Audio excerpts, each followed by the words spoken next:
Pronto, estavam gravando. Vai começar a nossa segunda parte da aula de hoje, dia 20 de agosto de 2021. Estamos gravando. Olha, hoje, agora, nessa parte, vamos começar com a abordagem histórica mesmo, né? Aula passada, sexta-feira passada foram as 4 primeiras aulas, aí teve essas 2 aulas, agora as outras 2, certo? E vamos começar a parte histórica. Mas nessa parte histórica, inicialmente, vamos ver os antecedentes da história da ciência moderna, certo? Agora, nós não temos tempo, nem é o objetivo da gente falar de história da filosofia, qualquer curso, qualquer disciplina de introdução à filosofia fala justamente, dá uma abordagem, justamente essa abordagem histórica, pré-socráticos, dos aí, Sócrates, Platão, Aristóteles e alguns gregos depois, como os atomistas. Depois fala alguns ainda da antiguidade, depois entra a Idade Média. Dá essa abordagem histórica que era necessária para se entender filosofia. Nem toda, realmente, mesmo uma disciplina de introdução à filosofia, daria uma introdução, uma abordagem histórica, mesmo não sendo de história da filosofia. Mas não é o objetivo da gente. Realmente não é, não dá tempo. Mas a gente tem que ver alguma coisa. Desde a época dos gregos, tem que ver, certo? Depois dos medievais. E eu, na realidade, eu selecionei os assuntos que são mais pertinentes a, que são mais pertinentes ao que a gente tem que entender como ciência, certo? Como ciência, como, eu sempre falo, como o que a gente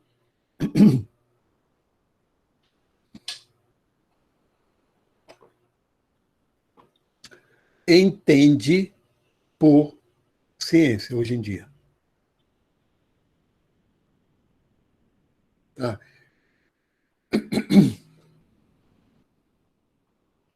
Aqui, antecedente 2.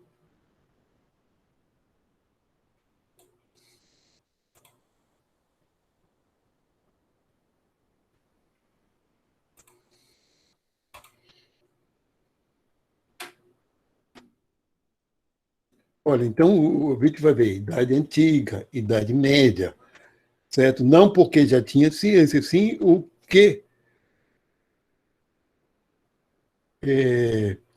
aconteceu que permitiu surgir ciência. A ciência é herdeira da filosofia natural grega, certo? Os gregos desenvolveram a filosofia. Então, isso é um fenômeno, certo, daquela região, que a gente chama de Grécia, a Hélade, né? E é o que a gente chama daquela região, porque as colônias gregas também ocupavam uma parte do que é a Turquia e a Itália, né? Havia cidades-estados. Hoje em dia tem uma delimitação geográfica bem ali, naquele conjunto de ilhas, etc. Mas, então, a filosofia foi um fenômeno grego, que é buscar explicações racionais, não só em relação à natureza, mas em relação à natureza é a filosofia natural, certo? Buscar as explicações racionais. Então, é característico da filosofia essa busca de explicações racionais.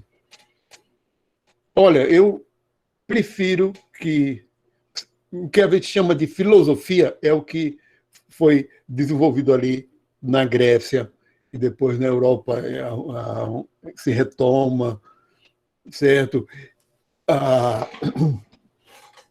algumas vertentes orientais não são exatamente filosofias no sentido grego, certo? Não são exatamente filosofia oriental, não são, foram outros caminhos de conhecimento.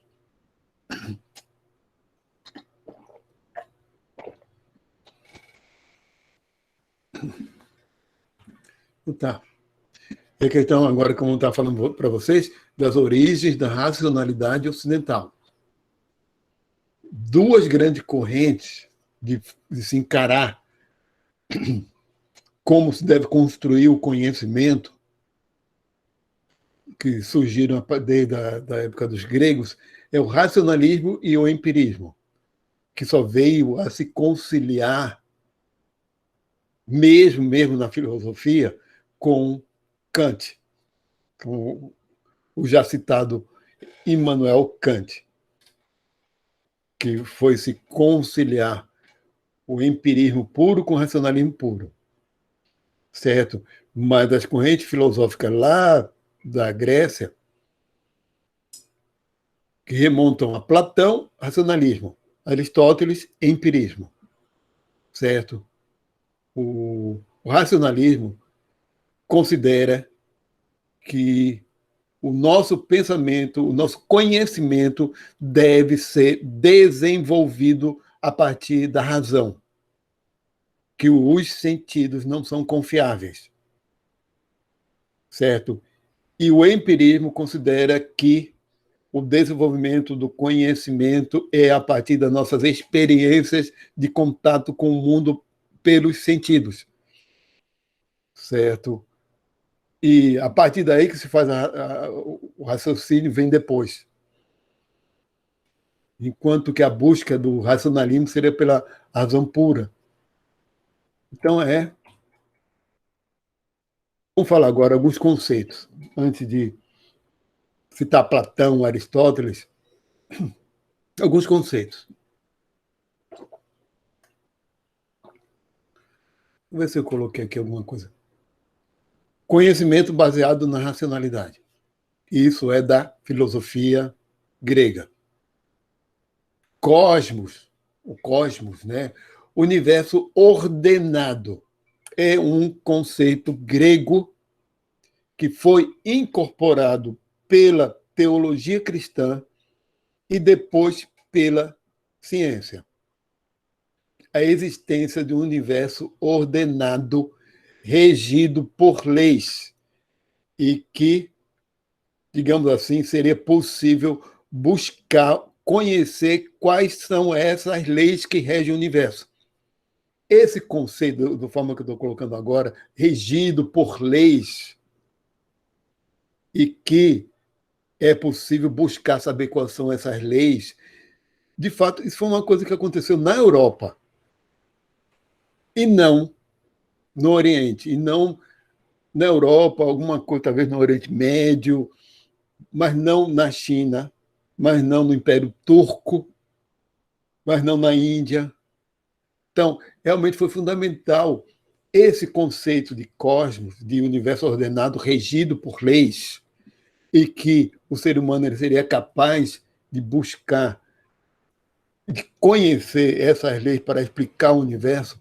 Isso está na base da ciência. Isso é algo que já estava alguma coisa na teologia, porque o conceito de cosmos, de que Deus fez, no caso da teologia, eu usando a interpretação do Criador, né? Que Deus fez um universo ordenado. Deus criou o cosmos, esse universo regido por as leis dele, de Deus. Né? Muitos dos primeiros filósofos naturais, chamados de primeiros cientistas, eram religiosos, né? Como Newton. Então, esse é um conceito grego que surgiu na Grécia, certo? E talvez tenha sido um dos impulsionadores da ciência, né?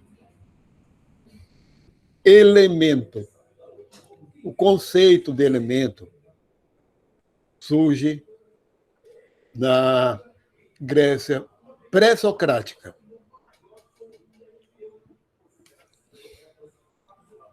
Olha, havia vários exemplos, mas citando só Empédocles, porque tem do apeiron, que o elemento básico de tudo é o indefinido, o apeiron, mas falando de Empédocles, foi o que mais influenciou posteriormente, porque ele influenciou Aristóteles. Então, o que é o conceito de elemento? É o conceito de que a natureza material tem unidades, digamos unidades não, mas não seria a palavra unidade, teria coisas fundamentais mais simples que se combinariam para formar os compostos. Olha, esse conceito surge como uma explicação racional da complexidade da natureza. A natureza complexa, sim, mas o que a gente observa como coisa complexa, muitas vezes, é formada da combinação de coisas mais simples. Então, a conclusão que eles chegavam é que devia ter algo mais simples fundamental. O de Empédocles, aqueles 4 elementos, que a gente tem. Segundo, aí já é Aristóteles, os graves e os leves, mas então, do mais grave para o mais leve seria terra, água, são os graves, que vão naturalmente para o encontro, para o movimento de encontro ao centro da Terra. Ar e fogo, que são leves, que se afastam do centro da Terra. Isso é os 4 elementos. Então, quando eles viam água, certo?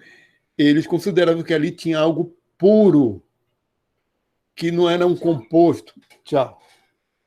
Que não era um composto formado por nada, certo?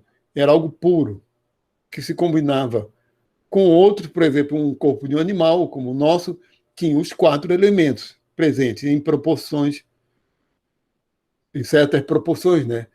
Terra, água, ar e o calor. O fogo tem muito a ver também com só, não é só o fogo que queima, que arde, que consome, não é aquele amarelo, laranja.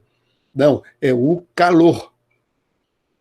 Então, plantas teriam menos fogo do que a gente, porque elas são mais frias, certo? Peixes, menos fogo, assim, e mais água, variava de acordo com essa composição. Quando eles tinham a chama, eles achavam que ali estava o fogo puro, certo? Quando se tinha o ar, olha, até o século XVIII, se achava que água e ar fossem coisas puras e não formadas por outras. E outra coisa que a gente faz muita confusão é a questão de matéria contínua. O conceito de elemento é um conceito relacionado à matéria contínua e não descontínua. O átomo, o conceito atômico, é descontínuo. Então, quando eles viam água pura, a água, eles achavam que ali tinha uma coisa pura e que não era formada por partículas. Olha, os nossos sentidos, digamos assim, o conceito de átomo aos nossos sentidos, ele não é empírico. O conceito de elemento é um conceito empírico, é um conceito relacionado aos nossos sentidos. Olha, a filosofia de Aristóteles era uma filosofia natural empírica. Então, nós vemos as coisas contínuas, Certo? Nós vemos coisa emendada uma a outra, a água aqui está tudo contínuo, está tudo junto, às vezes não vê partículas, é meio inconcebível a gente olhar a água e achar que ela seja formada por, como a gente diz hoje em dia, né, moléculas, e entre uma molécula e outra não tem nada, é vazio. Isso era inconcebível para os gregos, até para os atomistas. Isso era inconcebível. Então, os nossos sentidos, a gente percebe como algo contínuo e não como algo formado por grãozinhos, separado uns dos outros, com nada entre. Certo? Então, o conceito de elemento é um conceito relacionado à matéria contínua. Nós estamos tão acostumados desde o colégio, desde a escola, houve tanto a palavra átomo, já está tão incorporada na nossa cultura, que a gente não sabe, não se dá conta, que o conceito atômico é contraintuitivo, vai contra os nossos sentidos.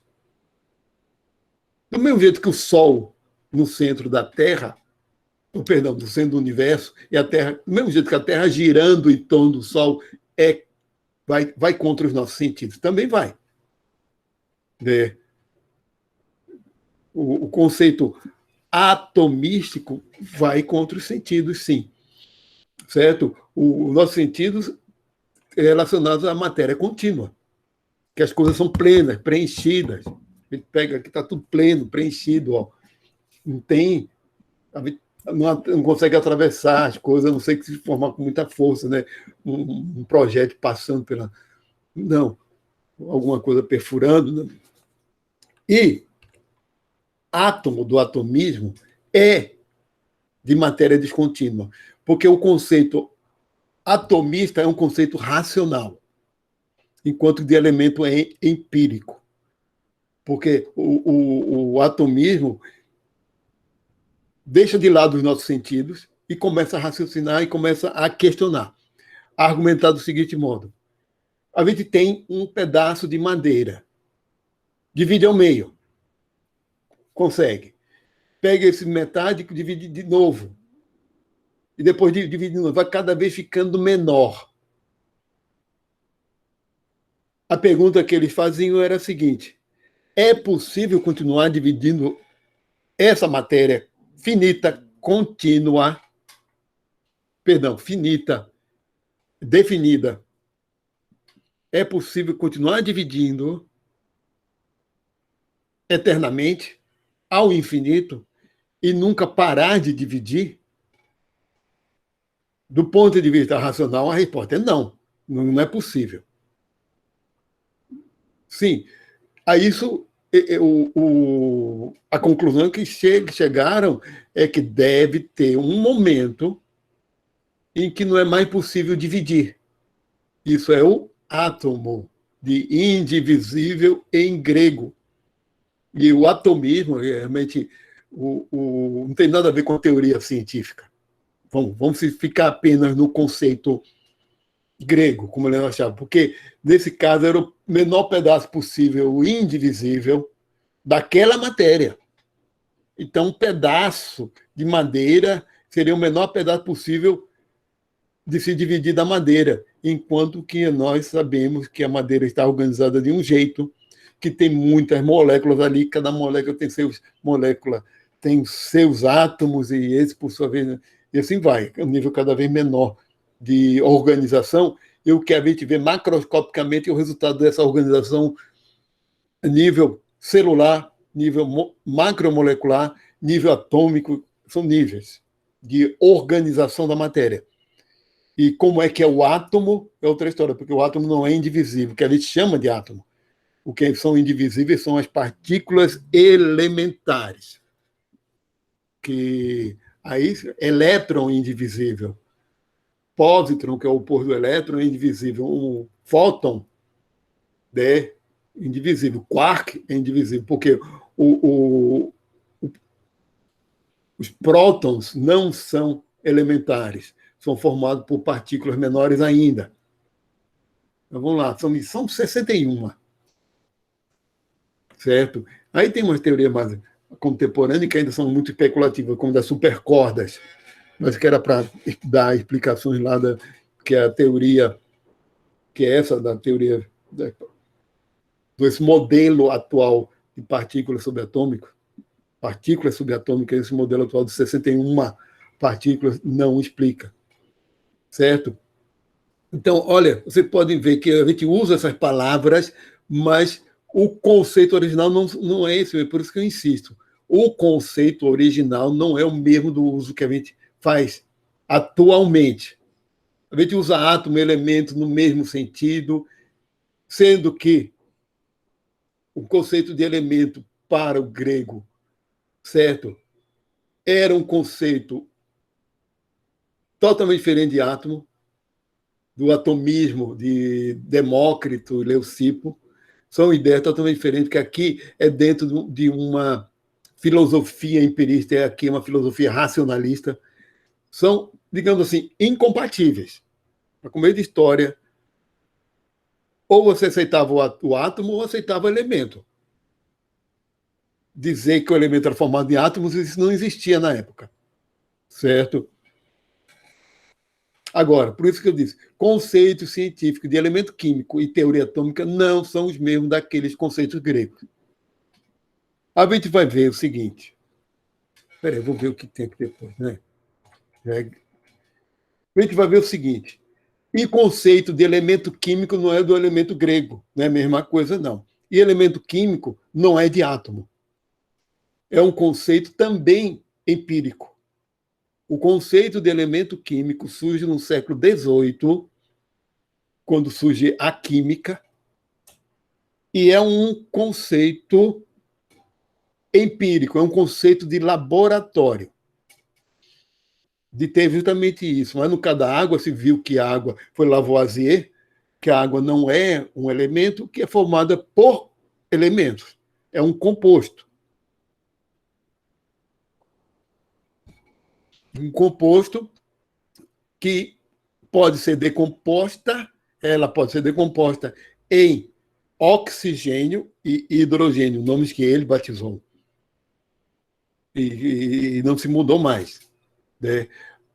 Sendo que oxigênio é um nome literalmente é inadequado, certo? Porque significa gerador de ácido, e nem todo composto que tem oxigênio é um composto ácido.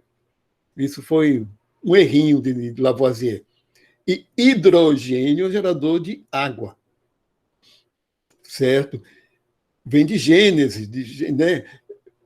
Que é a mesma palavra que deu origem à genética. Então, o gerador o que dá origem, o que dá origem a. E quando ele pegava água, naquela época dele, e promovia a decomposição naqueles dois gases bem diferentes entre si, com propriedades físico-químicas diferentes, por isso eles poderiam caracterizar como coisas diferentes. O oxigênio tinha certas características, reatividade, etc. O hidrogênio, outras. Olha, esse é um processo macroscópico de laboratório. Quando ele pegava o oxigênio e tentava decompor, não conseguiam. Então, aquela porção da matéria ali, que não pode ser decomposta, é o elemento químico. E que se combina com outros para formar os compostos. Então, quando a água era decomposta, é decomposta em oxigênio e hidrogênio na proporção de 8:1. A gente sabe que a proporção de massas é 8:1, porque são dois. A gente sabe hoje que são dois átomos de hidrogênio, mas eles não sabiam. Então é 8:1. 8 gramas de oxigênio para 1 grama de hidrogênio. E sempre vai aparecer ser sempre 8:1. Se ele pegava esse oxigênio e reagia com ferro, ele obtinha um outro composto, um óxido de ferro, dependendo das proporções de massa. certo? O ferro não conseguia decompor, então tinha um elemento. Se pegar esse oxigênio que formou o composto, o óxido de ferro, e depois decompor de novo o óxido de ferro, tem lá esse oxigênio que foi da água, passou para o ferro e voltou, e não alterou as massas. 8 gramas de oxigênio que ele pegou da água e reagiu com ferro para formar um óxido, depois ele decompôs o ferro. Quando vai decompor o óxido, tem o oxigênio lá. Aí, os 8 gramas do oxigênio intactas. Intacto, né? Ou seja, aquilo, além de não ser decomposto, certo? Não se transforma, apenas se combina, ele não é destruído durante as reações químicas. Então, você pode notar que isso é tudo são conceitos empíricos, conceitos de laboratório, macroscópico, porque não diz, o conceito de elemento químico não diz do que eles são feitos. Quando diz do que eles são feitos, se são feitos de quê? De átomos, aí é a teoria atômica, aí é Dalton, para explicar por que os elementos químicos não se transformavam, não podiam ser decompostos. Aí Dalton foi lá e disse, combinou as duas coisas. O primeiro a combinar elemento com átomo foi Dalton, que, para explicar elemento químico, disse que eles são feitos por átomos indestrutíveis. Por isso, eles não podem ser decompostos, só vão formar compostos, né? Eles já são os puros, os básicos. Vamos lá para Platão.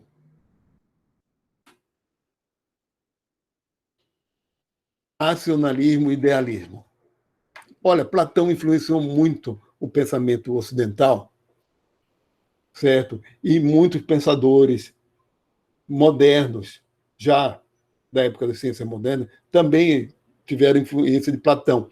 O próprio Galileu tinha algo de platônico nas influências, na base do pensamento dele. Foi a partir da influência de Platão em Galileu que ele sustentava a matematização da representação da natureza, que a matemática era a linguagem da natureza. E isso é um pensamento platônico. Não é Platão puro, certo? Porque mas Galileu era muito mais platônico do que aristotélico. Vocês vão ver na história de Galileu em que, na realidade, ele combatia o aristotelismo da época dele, certo?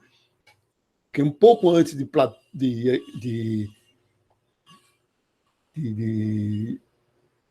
a geração anterior a Galileu, começou a haver um crescimento do neoplatonismo, certo? Vendo que o pensamento de Platão, de Galileu não era platônico, puro ou neoplatônico. Ele pegou alguma influência neoplatônica, neoplatonista, mas o pensamento de Platão era aquilo que eu já disse para vocês, racionalista. Mas ele chegou a um extremo, que aí é o idealismo, que a realidade concreta é uma mera aparência da verdade. É uma aparência aos nossos sentidos. É como nós filtramos essa realidade. Nossos sentidos não são confiáveis. De certa forma, olha, a neurobiologia contemporânea, atual, realmente considera que o que está dentro da nossa cabeça é uma simulação neural de uma realidade. A partir dos nossos sentidos, a gente simula. É o chamado qualia. Por que a gente ouve esse qualia que eu falei para você, de ver cor, etc., é uma simulação mental, uma simulação que dentro da cabeça e pronto. Mas tem que corresponder com uma realidade, senão a gente não sobreviveria na realidade, né? Temos que lembrar da nossa origem evolutiva animal. O animal, para sobreviver, ele teve que esse sentido, essa simulação mental dele, que von Uexküll, que um dos primeiros, um dos pioneiros da etologia, chamava de Umwelt, que é esse mapa mental, essa simulação mental da realidade, que, num caso, no ser humano é uma simulação, num cão é diferente, num morcego totalmente diferente, mas tem a ver com a sobrevivência àquele nicho ecológico que essas espécies estão inseridas. Então, é muito mais importante para um cão esse mapa ter muito componente de olfato. É muito mais importante para ele do que para nós, mas para nós é importante também, no nosso ponto de vista realmente original, animal. Mas para eles é muito mais. E no nosso caso, nossa visão é muito melhor do que um cão. É muito mais importante a visão. Mas o que a gente vê? É realmente uma simulação, porque a realidade são ondas eletromagnéticas. Como o nosso sistema nervoso interpreta isso é outra história, é essa simulação. E, de fato, a realidade pode ser muito mais estranha do que a gente imagina, certo? Mas no pensamento de Platão, ele negava a validade do sentido para saber a verdade. Os sentidos nos aprisionaria na realidade concreta. E a gente não conseguiria chegar na verdade a partir dos sentidos. Ou seja, os sentidos nos aprisionariam na caverna. Certo? A gente, para se libertar das amarras de dentro de uma caverna limitada pelos sentidos, a gente tem que usar a razão para chegar nesse, entre aspas, mundo das ideias, certo? Que, no caso de Platão, são as ideias que a realidade concreta é uma cópia imperfeita da verdade. Porque aqui a realidade, as coisas se transformam, se degradam. E nesse mundo, que seria esse mundo das ideias, não, as coisas são perfeitas. Certo? Então, o papel do filósofo é chegar a esse mundo, a partir da razão, chegar ao mundo das ideias, ao mundo que é a verdade, e sair dessa realidade concreta dos nossos sentidos. Então, a abstração com verdade primeiro, vou ver o que tem aqui. Só complementando o que eu já estou dizendo. Vocês imaginem o seguinte: a gente tem que pensar. Na época de Platão, 300 e alguma coisa antes de Cristo, a maioria não existiam pensadores como esse fora da Grécia, certo? A própria palavra filósofo surgiu na Grécia porque significa amante da sabedoria, amante ou que buscador da sabedoria, porque eles se diziam assim: eu não sou um sábio, eu sou um buscador da sabedoria, eu não tenho sabedoria. Então é filósofo, eu não sou sábio, eu sou filósofo. Eu ainda estou buscando, eu não sou sábio. Então, essa busca, que é a filosofia, na verdade. Então, é uma época que está longe de ter comprovações empíricas, que era bastante plausível essas concepções, né, de mundo das ideias, que esse mundo, se não existe nada eterno, nada perfeito, e que se a gente consegue imaginar pela razão que existe esse mundo, é porque ele deve existir. Então, foram pensamentos plausíveis. Não tem... que a gente pode imaginar hoje em dia que ele estava sendo muito fantasioso, mas não, na época dele, o que existia?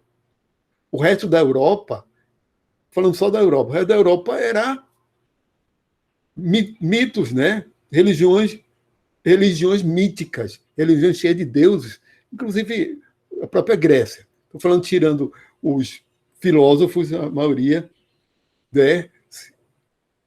aceitavam explicações do tipo de Deus do Sol, Deus da Lua, controlando as coisas. Tudo tinha um Deus, né?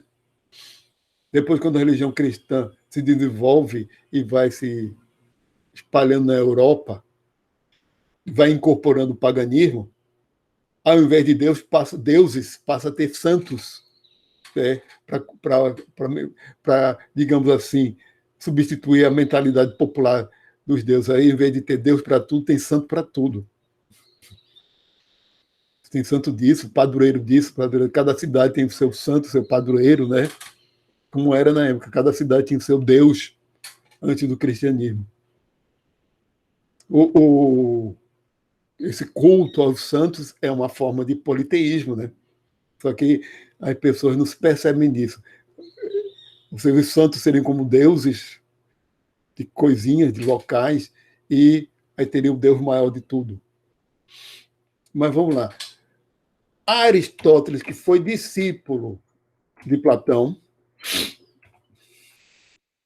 certo?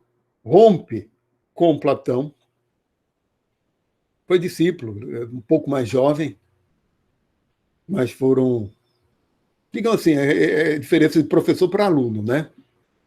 Rompe com Platão porque ele não aceitava que a gente deveria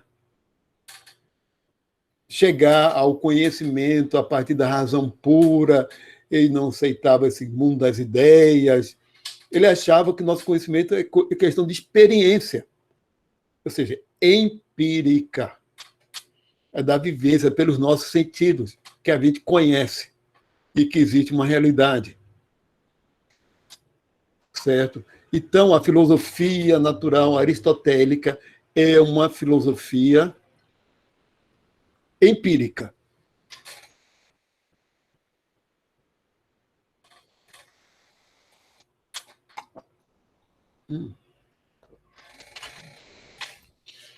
Então, agora, a metodologia básica dele, ele fazia o seguinte: pegava essas verdades evidentes por si mesmas e usava como premissas para a razão dedutiva. Então, ele usava dedução, certo? E partia de quê? Olha, a dedução requer que a gente parta de premissas que sejam gerais para chegar à conclusão. Ou seja, a dedução tem que partir de conhecimento geral prévio, certo? Que conhecimento geral prévio é esse? São as que eles chamaram de, ou as chamadas verdades evidentes por si mesmas, aquelas coisas que, por experiência pessoal, a gente não precisa mais questionar. Esse foi o grande problema da filosofia natural aristotélica. Eu posso perguntar para vocês: não é evidente que a Terra aqui está parada e o Sol gira em torno da gente? Olha, que isso é empírico. Empírico no sentido mesmo dos nossos sentidos, não no sentido atual da ciência. Isso é um conhecimento empírico, um conhecimento dos nossos sentidos. A gente olha para o céu e vê o Sol nascendo e se deslocando ao longo do dia, ao passar das horas, e se pondo. No dia seguinte, a mesma coisa. A gente não vê o Sol parado e a Terra girando sobre si mesma e girando em torno do Sol para formar o ano. A gente não vê isso, certo? Então, aí que está. Não é evidente que a Terra está parada, o Sol girando em torno da Terra, que os céus giram em torno da Terra, e entre outras coisas, né? Só estou citando esse exemplo. Depois tem outros. Eu coloquei aqui que tanto a abordagem platônica quanto a aristotélica são muito diferentes da metodologia científica moderna. Ou a metodologia científica depois de Galileu. Tá? Ali, posterior a Galileu, e começa a metodologia científica na época de Galileu. E é consolidada justamente no século XIX, porque ainda no século XVIII, certo? Galileu é do 17, nasceu no 16, e o auge dele, do trabalho dele, é século 17. No 18 ainda tem procedimento, tem muito procedimento metodológico capenga, errado, erros que a gente olha assim, como é que o pessoal fazia isso na época? A gente olha assim, que é isso? Né? O Bachelard fala muito desse. Deixa o livro lá. O Gaston Bachelard fala muito desses casos do século XVIII no livro A Formação do Espírito Científico, que ele dá o conceito de obstáculo epistemológico. Tem umas coisas bem absurdas. Ele saiu coletando lá, especialmente ele, como francês, ele pegou muita referência francesa do século XVIII, certo? Como, por exemplo, se achar que... Isso é coisa do século XVIII. Quer ver um exemplo? Achar que o ímã era uma esponja do fluido magnético e que a água, o líquido, funcionava como uma esponja do ar, por isso que ele adquiria ar. E que também a estrutura do ar fosse de esponja, cujos poros a gente não consegue ver, etc. E também se acreditava em coisas do tipo fluido magnético, fluido elétrico, que eram fluidos. O fenômeno elétrico, coisa mais eletromagnético, né? Conceito de campo, isso é tudo do século XIX. Então, no século XVIII tem muita coisa capenga e se fazia muito na época um monte de experimento que não tem valor metodológico nenhum. Certo? Então, são muito diferentes em relação à metodologia científica moderna. Mas vamos lá. Alguns pontos importantes da filosofia natural aristotélica. Vamos lá.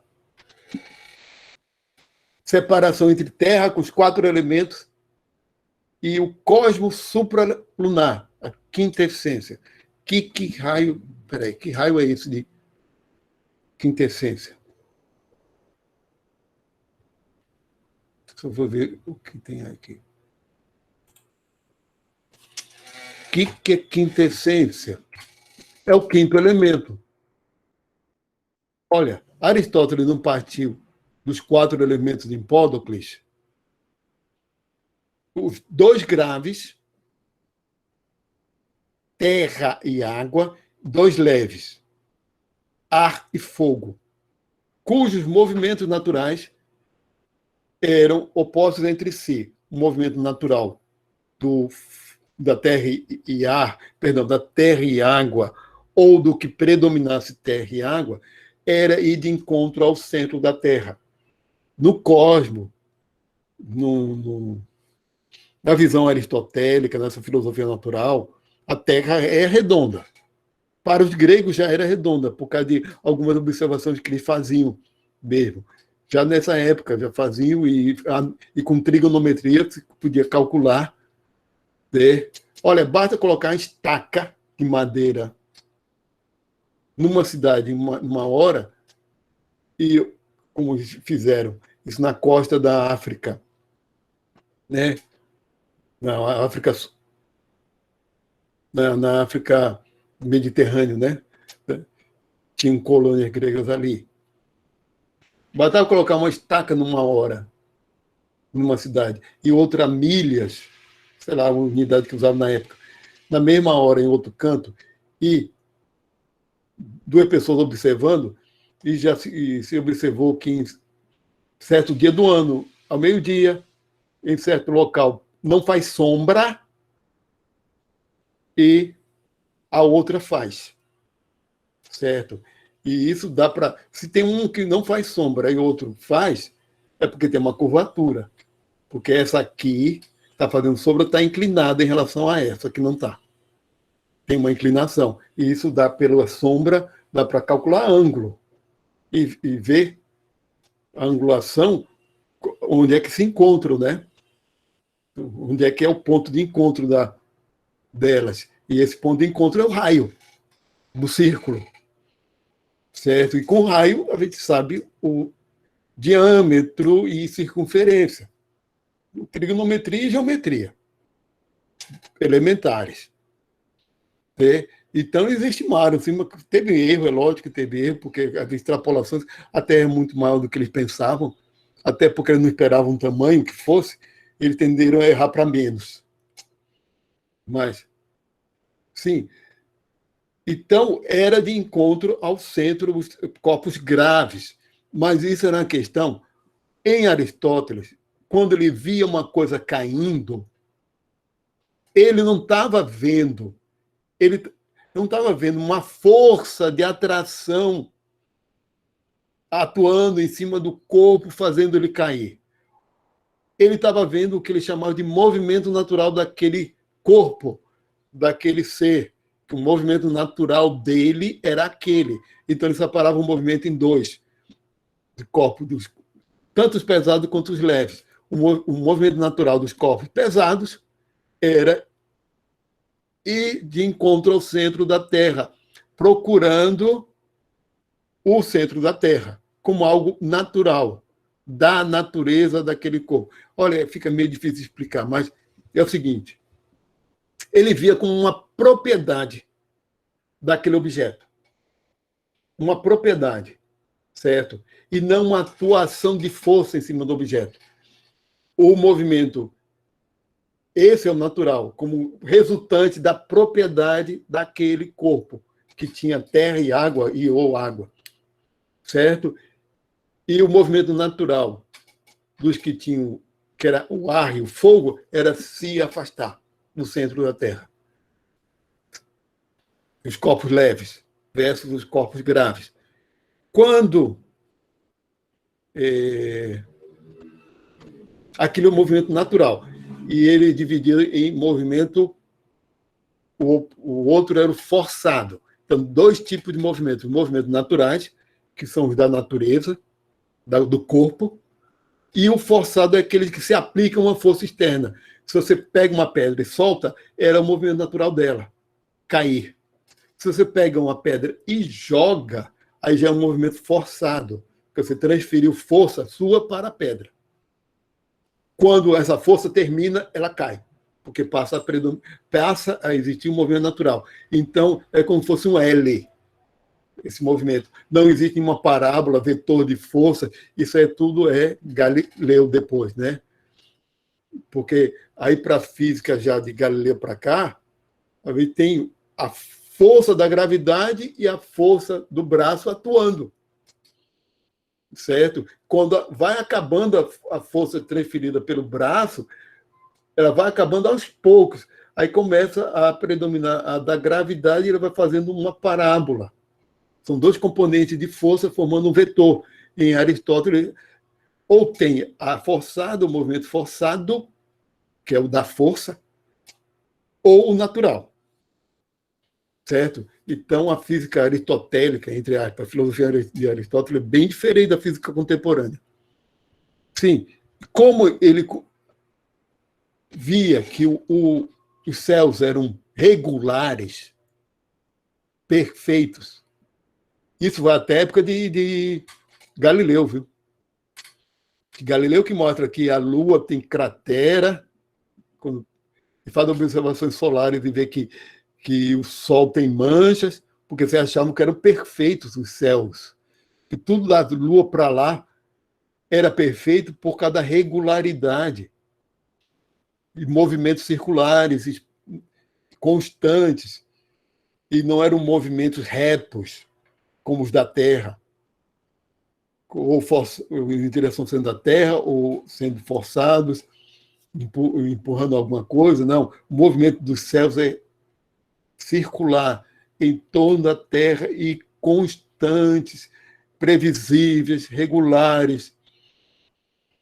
E por causa da imutabilidade dos céus, Aristóteles achava que ele não era formado pelos quatro elementos, e sim por um outro, um só, que era a quinta essência, o quinto elemento.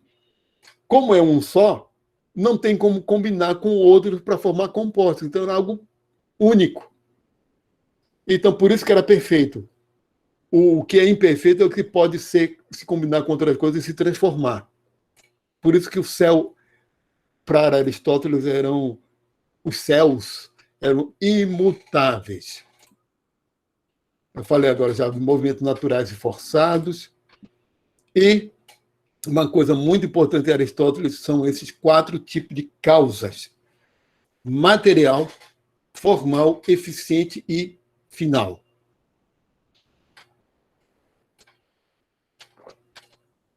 Tem um texto, tem uma analogia que eu acho interessante. Uma analogia que eu acho interessante para explicar esses 4 tipos de causas. Ele considerava que tudo que existia na natureza tinha 4 tipos de causas. Tinha 4 causas. Uma material, uma formal, eficiente e final. Vou colocar um exemplo. Uma escultura de uma deusa, uma Vênus grega. Uma Vênus. Uma escultura. Em mármore. Qual é a causa material da existência daquela escultura? O mármore. Se a causa material é a matéria que é feita. Se aquela matéria não existisse, não haveria uma estátua, uma escultura de mármore daquela deusa. Então, a causa material é o né? Nesse caso, é o mármore. Se o mármore não existisse, não existiria aquela em mármore. Né? A formal é que aquela forma existe, certo? Aquela configuração, aquela forma em que o mármore foi trabalhado existe, né? A eficiente é o escultor, o agente que fez. Afinal, é o propósito. Espera aí um instante. Causa final, segundo Aristóteles, é o propósito, a finalidade, certo? Porque para existir aquela escultura de deusa grega, daquele escultor, ele não fez sem um propósito, ele fez, ou seja, ele tem um motivo para fazer. Ele teve um motivo. Isso é o propósito. Mas só que, como é que a gente pode pensar? Como é que Aristóteles explicava que existem 4 coisas, 4 tipos perdão, 4 tipos de causas tudo que é natural? Porque como é que, olha, ele tinha uma visão, um pensamento que tudo na natureza tem o seu propósito de existência. Olha, mas isso não significa que é propósito consciente. No caso do escultor, uma falha desse exemplo, no caso do escultor, o agente, a causa eficiente, tem consciência do propósito, por que ele fez. Na natureza não é necessário. Todas as coisas existem na natureza com seu propósito a cumprir dentro da natureza, tem seu motivo de existir. Todas as pedras, ele tem seus motivos. E é uma coisa bem impessoal e inconsciente. Não existe pessoalidade aí, nessa visão de Aristóteles, que a causa final das coisas que existem não são necessariamente pessoais e conscientes. Na natureza mesmo é impessoal. As coisas existem pelo seu propósito dentro do papel que elas têm que desempenhar na natureza. Existe um propósito para a existência do Sol, etc. Mas não quer dizer que... Então, isso é chamado, essa forma de pensar em que algo que existe é relacionado a um propósito, a uma finalidade, isso é chamado de teleologia, certo? A teologia cristã usa uma teleologia divina para explicar, começou a usar, né, que Deus fez o universo com um propósito. Então, é uma teleologia teológica. Uma coisa, a teleologia ainda há dentro dentro da biologia existe teleologia, porque, no final das contas, os seres vivos, eles, mesmo os inconscientes, eles têm um propósito básico, que é, senão eles simplesmente não sobreviveriam, né? Mas é impessoal e inconsciente. O propósito básico é a sobrevivência e a reprodução. Um organismo unicelular tem que se dividir. Tem que ter esse. Isso é um sentido bem aristotélico. É um propósito impessoal, inconsciente. Porque, no final das contas, se aquela bactéria, por algum motivo, ela não se multiplicar, ela deixa de existir. Ela vai, alguma hora, morrer, alguma coisa para fazer ela morrer, ela deixa de existir. Mesma coisa qualquer espécie animal. Agora, animais, quando têm consciência, segundo Eva Jablonka e Simona Ginsburg, todos os vertebrados devem ter consciência, ou devem ter sentido de qualia. E alguns deles desenvolveram capacidade cognitiva de certo planejamento. Então, tem propósito. Um animal, um predador, sai para caça, ele não tem um sentido antropológico, antropomórfico, né, de caça no mesmo sentido que a gente dá, mas é o propósito dele, conseguir alimento para sobreviver.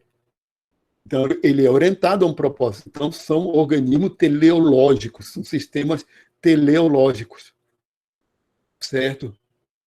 Muita coisa ainda da biologia atual tem algo dessa teleologia impessoal, né?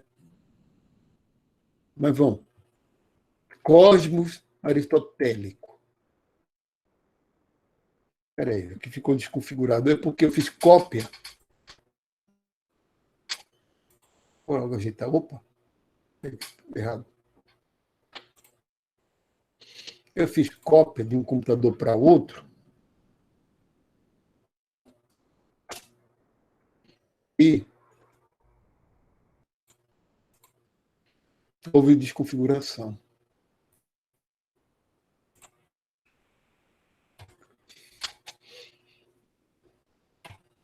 Pronto. Esse é o exemplo do cosmos aristotélico. Tá. Aqui está de uma forma simplificada, que aqui está mais completo. Terra no centro, depois Lua. Vou colocar isso aqui. Tem a Lua, Mercúrio, perdão, Vênus, Sol, Marte, Júpiter e Saturno. Depois do Sol, perdão, depois de Saturno, aí tem as estrelas e depois o motor primeiro. O que eram isso aqui? Eram esferas formadas pela quintessência, que giravam regularmente em torno da Terra. Começavam a girar como assim.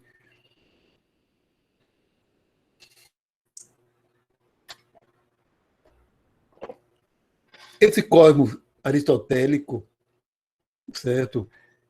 Não é um modelo científico, ele não se presta a fazer previsões, não é nem possível fazer previsões com ele, certo? Então, a gente tem Saturno, depois a esfera das estrelas fixas. Na época dele, chamava-se estrelas móveis, o que a gente chama de planetas hoje, certo? Por quê? Porque os planetas são independentes, não formam constelações. As estrelas fixas, sim. Então, ele achava que as estrelas fixas, as estrelas das constelações, que elas ficam todas juntas e todas se movem juntas, né? Por isso são fixas, essas estrelas ficassem numa esfera única. E, além dessa esfera das estrelas fixas, a gente tinha a esfera do motor primeiro, que não tinha nada visível, mas era a esfera que impulsionava, por isso o nome, motor primeiro, e impulsionava todas as outras. Certo? Então, sendo aqui sublunar da Lua para cá, que tinha os fenômenos atmosféricos, e supralunar da Lua para lá, para fora. Certo? Então, daqui, da Lua para cá, é o supralunar, é perfeito, formado pela quintessência. E o sublunar é o imperfeito, que era formado pelos 4 elementos. Mas, vamos lá. Tem um probleminha.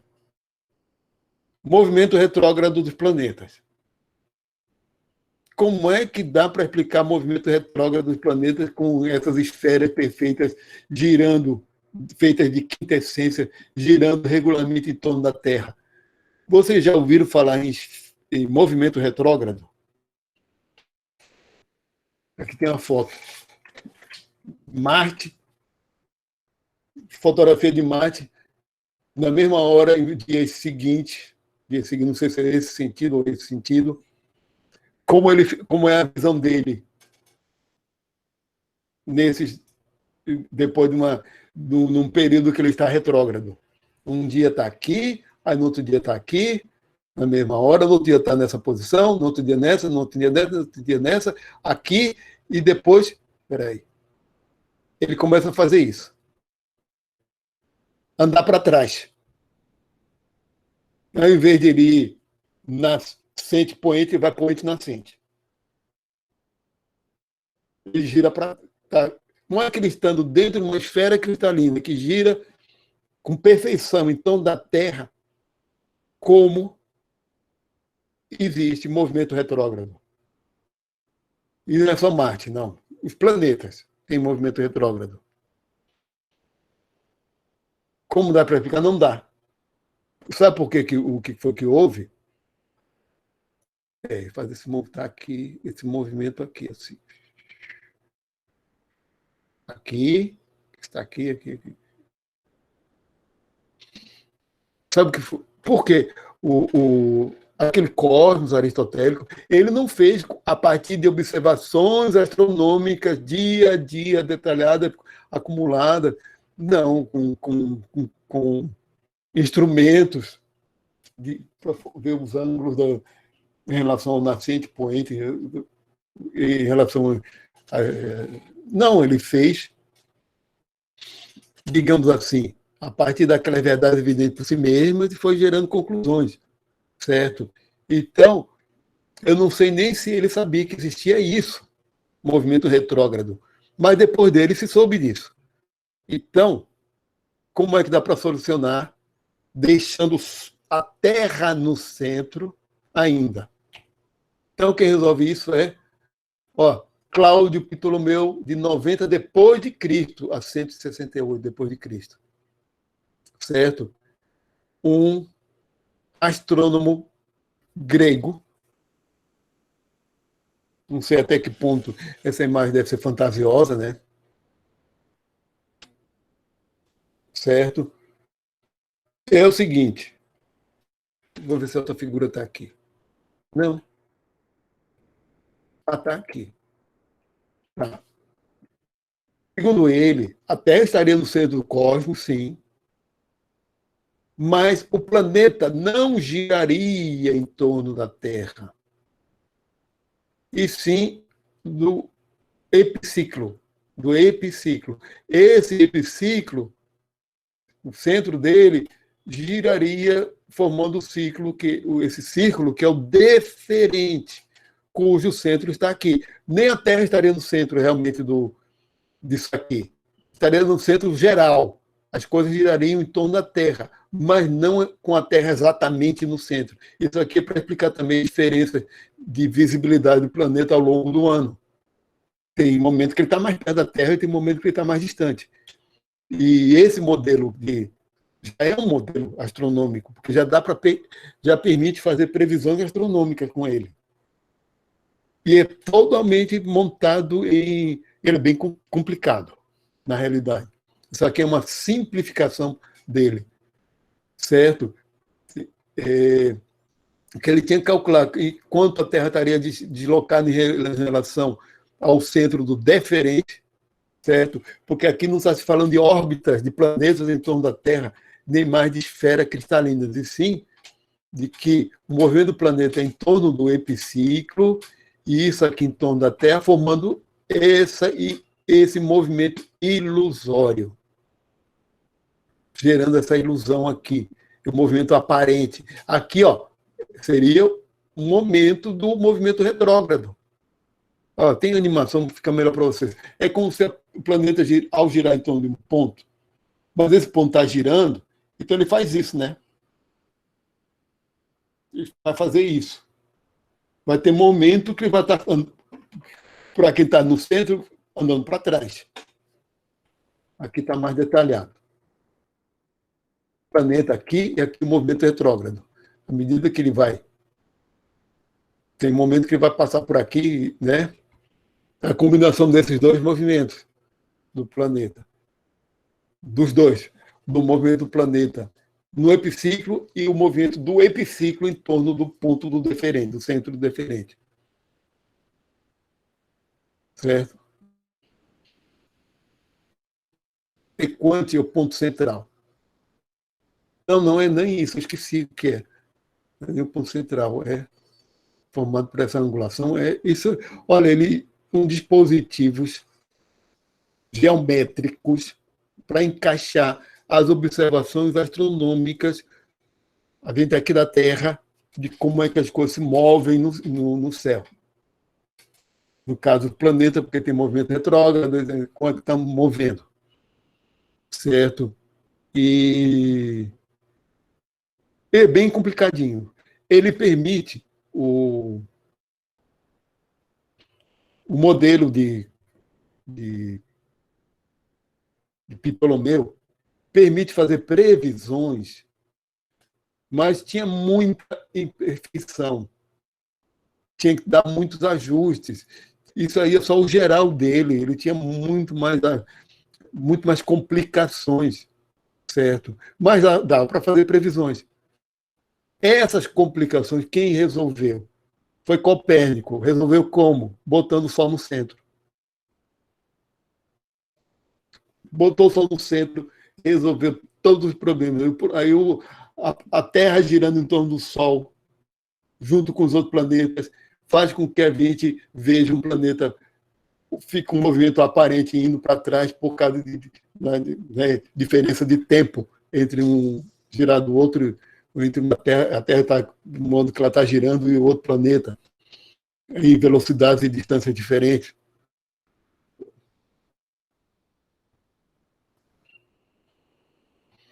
Bom, ó, esse é o modelo aí que a gente falou de Aristóteles, né?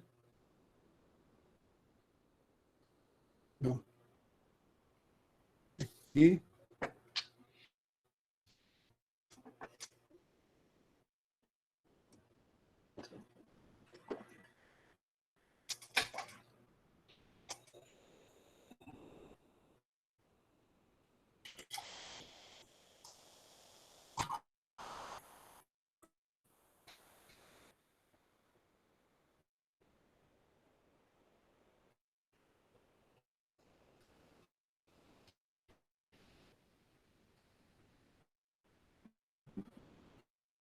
espera um momentinho, peraí.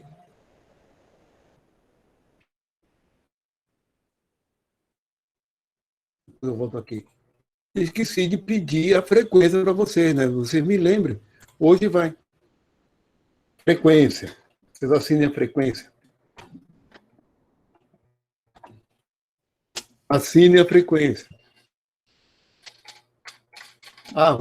É porque alguém perguntou para mim, é 10h38, mas foi pelo chat, aí não, eu não estava vendo.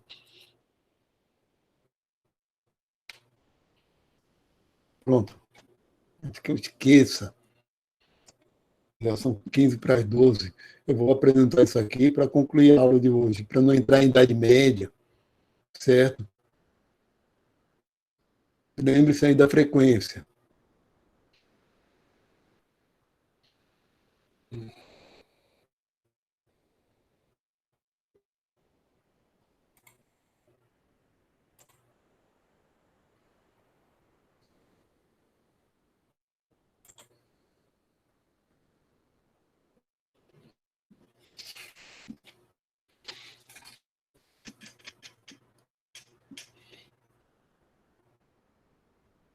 Isso aí é italiano, né? Não sei, misturou italiano com português, porque misturou aristotélico com acento é português. Que imagem aparece. Não, porque é espanhol, tolemaico aí é espanhol. Mas a imagem do planetário de Milano. É, aí.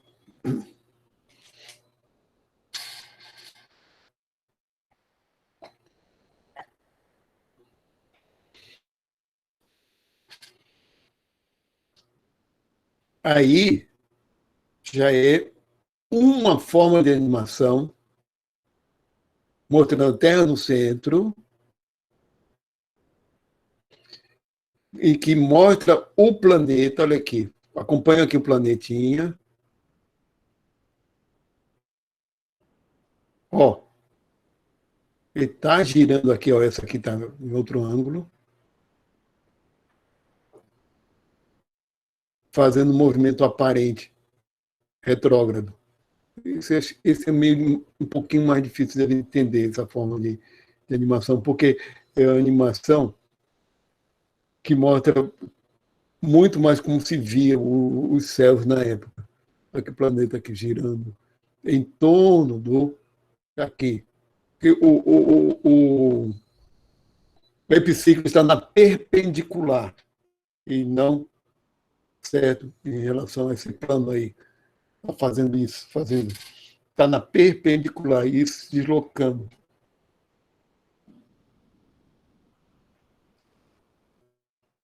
O que tem a seguir é mais fácil de a gente ver os dois a seguir. As duas animações. Pronto, agora ele está colocando.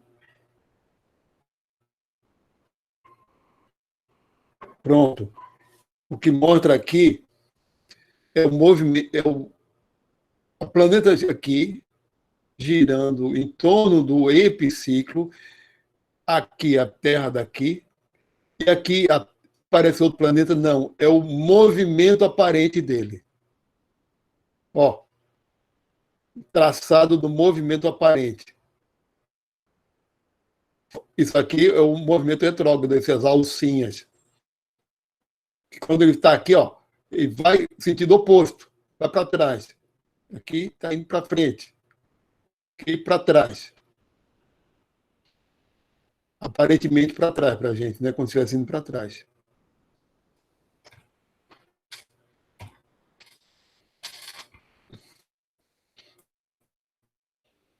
Aí é completo. É um modelo ptolomaico completo. Deve estar bem pequenininho para vocês tudo, mas é aqui. Terra, aqui no centro. Lua, girando em torno da Terra, bem pequenininha. Mercúrio, com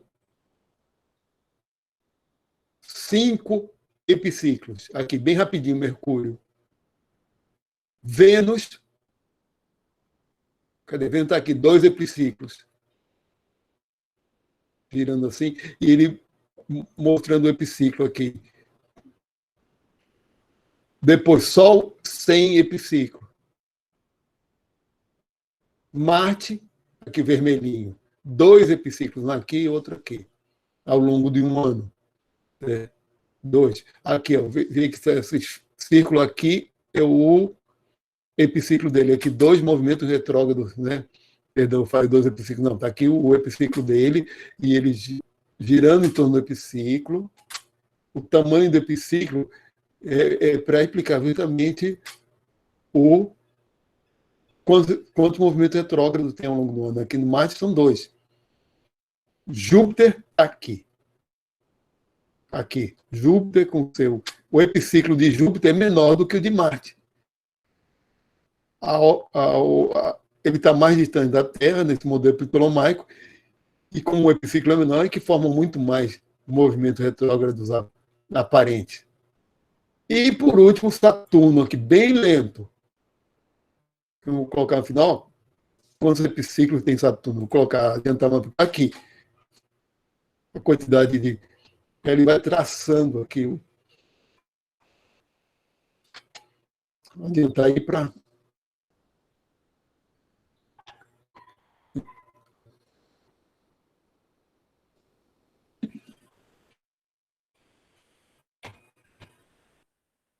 Já é bibliografia.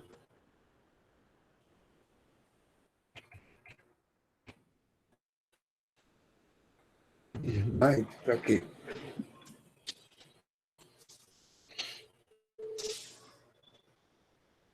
Não esqueçam de assinar a frequência, pessoal. Vamos ver se...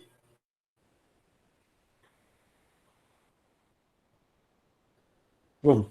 Olha, o próximo ponto, certo? Idade média. Uma outra coisa que eu me lembrar da idade da antiguidade, eu posso falar. Mas adiantando o seguinte para vocês. O cosmos aristotélico e o modelo ptolomaico foram usados ao longo da Idade Média. Eles duraram até Copérnico. Aliás, minto, eles duraram até Galileu. Uma coisa é Copérnico publicar aquele sistema astronômico dele, outra coisa é a Europa aceitar, os outros, o pessoal aceitar o modelo de Copérnico, certo? Ele só realmente começou a ser aceito, não Copérnico, mas o heliocentrismo, muita insistência de Galileu também. Mas, ao mesmo tempo, Kepler desenvolveu também um modelo heliocêntrico, com alguns aperfeiçoamentos em relação a Copérnico, e Tycho Brahe, que era o mecenas, né, de Kepler, desenvolveu outro, que era misto. Eu tenho animação sobre ele, que vídeo com animação mostrando como é que é o de Tycho Brahe, que é um mito entre heliocêntrico e geocêntrico, que foi desenvolvido em 1500 e tanto, certo? Antes mesmo da grande divulgação que Galileu deu a Copérnico. E, na época, Galileu foi um defensor de Copérnico, e não de Brahe e nem de Kepler. Ele não aceitava muita coisa de Kepler. Havia umas diferenças entre eles. Eles nunca se conheceram pessoalmente, estou falando de diferenças, divergências intelectuais entre ambos, certo?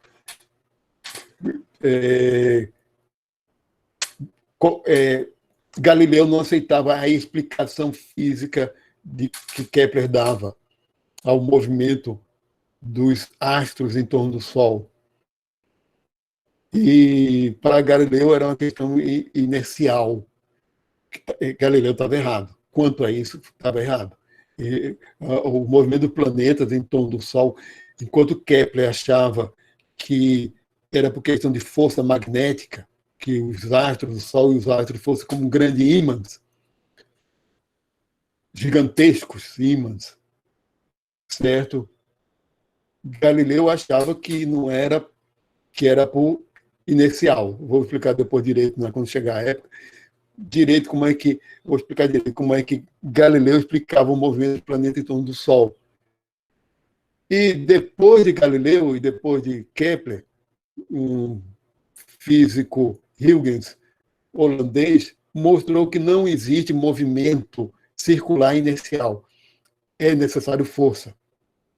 Aí Newton também diz isso, né? Usou já o conhecimento que já era de Huygens, que há uma força de atuação para gerar movimento circular, certo? A história mostrou que o posterior a eles mostrou que Kepler estava com a razão. Mas em ambos os casos, né, tanto o que se estabeleceu foi o heliocentrismo ao longo do século XVII, de 1600 e alguma coisa. Por conta da defesa do heliocentrismo, Galileu foi condenado pela Inquisição em 1616 e de novo em 1633. O processo dele começou em 632 e concluído em 1633, certo? Porque, olha, o heliocentrismo copernicano, ou heliocentrismo de modo geral, foi considerado herege pela sagrada, como é, a congregação, pela Inquisição. A Inquisição era, na realidade, o tribunal. A avaliação da doutrina, etc., era o colégio romano, formado por jesuítas na época. Toda a base intelectual da igreja era de predomínio jesuíta, na época de Galileu. Roberto Bellarmino, se não me engano, ele era um jesuíta, o cardeal. E então, eles que a ordem jesuíta que dizia o que era herético ou não, certo? E o herético nesse sentido é doutrina falsa, né? Vou parar a gravação logo, certo? Eu vou terminar um pouquinho antes das 12, porque eu não quero entrar em Idade Média, entrar outro para interromper. Já estamos perto mesmo, tá, pessoal? Interrompendo a gravação até a aula que vem, vou interromper. Parar a apresentação. Parar a apresentação, né? Para não interromper gravação, que clicar mais de uma vez aqui para aparecer.